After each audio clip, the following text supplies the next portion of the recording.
ప్రభునందు ప్రియమైన శ్రోతలకు వందనములు. ఈ పోడ్కాస్ట్ కార్యక్రమం నాకు స్వాగతం. మీ అందరి కొరకు ఈ కార్యక్రమమును ప్రసారం చేయుచున్నాం. విని దైవాశీస్సులు పొందుకోగలరు. ప్రభునందు నా ప్రియమైన దేవుని బిడ్డలారా, మీకందరికీ ప్రభు పేరిట ప్రేమతో వందనములు తెలియజేస్తూ ఉన్నాను. మీరు మీ కుటుంబాలు అందరూ క్షేమంగా ఉన్నారని నమ్ముచు మిమ్మును బట్టి దేవుని స్తుతిస్తూ మీ కొరకు మేము చేయు ప్రతి ప్రార్థనలో మీ కొరకు దేవుని దగ్గర మేము మొరపెడుతూ ఉన్నాం.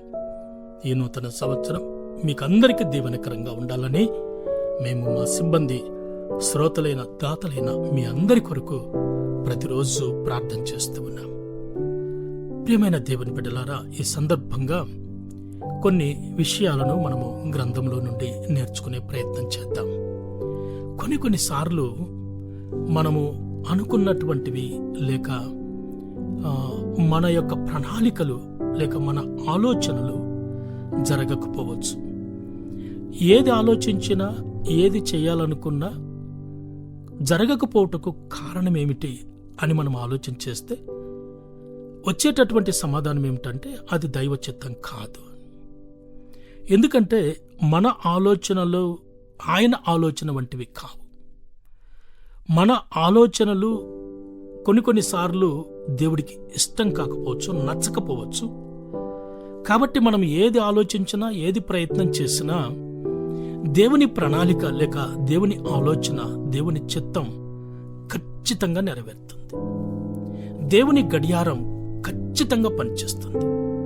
ఆయన సమయం ఎప్పుడు కూడా ఆగిపోదు. ఆయన ఏ విషయంలోనూ తొందరపడడు, ఆలస్యం చేయడు.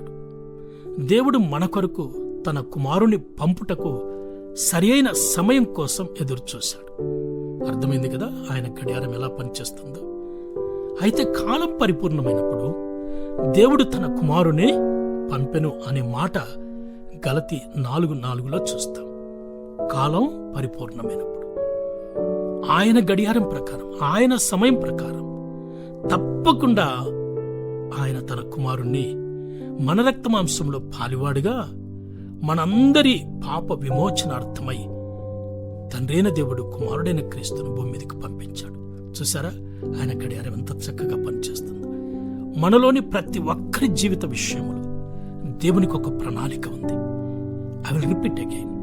మనలోని ప్రతి ఒక్కరి జీవిత విషయంలో దేవునికి ఒక చక్కటి బలమైనటువంటి గొప్ప ప్రణాళిక ఆయన కలిగి ఉన్నాడు. కానీ ఆయన సమయం వచ్చినప్పుడు తన పని కొరకు మనలను వాడుకుంటాడు. మోసే జీవితంలో 3 దశలను మనము చూడగలం. అతడు గొప్ప వ్యక్తి కావడానికి 40 సంవత్సరాలు, తాను రిక్తుడనని తెలుసుకోవటానికి 40 సంవత్సరాలు, రిక్తుడు తన్ను తాను దేవునికి అప్పగించుకుంటే దేవుడు ఏం చేయగలడో నేర్చుకోవటానికి 40 సంవత్సరాలు పట్టింది. ఫరో ఆజ్ఞ ప్రకారం మోసే నదిలో వదిలివేయబడ్డాడు.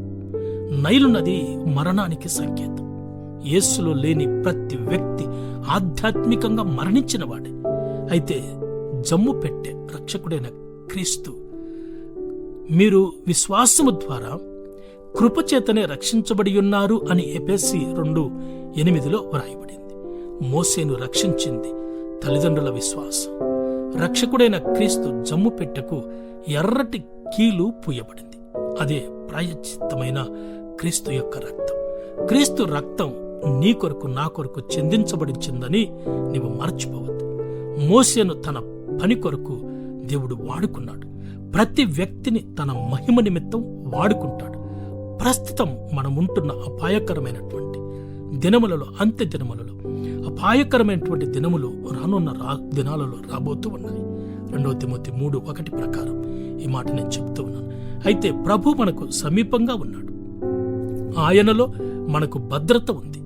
ఇప్పుడు రక్షణ మనకు అతి సమీపంగా ఉన్నది. కాబట్టి నా ప్రియమైనటువంటి దేవుని బిడ్డ, మోసే ఎలా తనను తాను రూపించుకునేదానికి ఎంత సమయం పట్టిందో నేను ఆలోచించుకోవాలి. మనము క్రీస్తులో మెరుగు పెట్టబడినటువంటి వారిమై ఉండాలి. క్రీస్తుతో నీకు నాకు సంబంధం కలిగి ఉండాలి.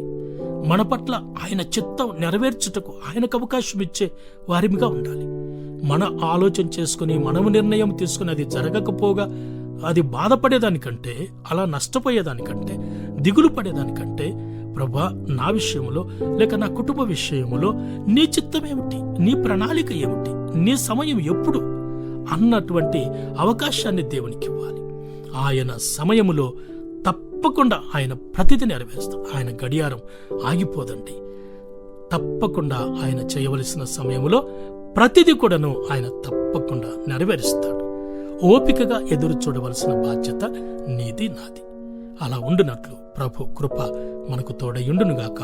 ఆమేన్. ఈ కార్యక్రమమును గూర్చి మీ సలహాలు మరియు మీ ప్రార్థనా అవసరతల కొరకు మమ్మను సంప్రదించవలసిన మా ఫోన్ నంబర్ 9485508539 మరియు ఈమెయిల్ ఐడి info@fibaonline.org. మా ఫోన్ నంబర్ మరొకసారి 9480585039. Email ID info@fibaonline.org.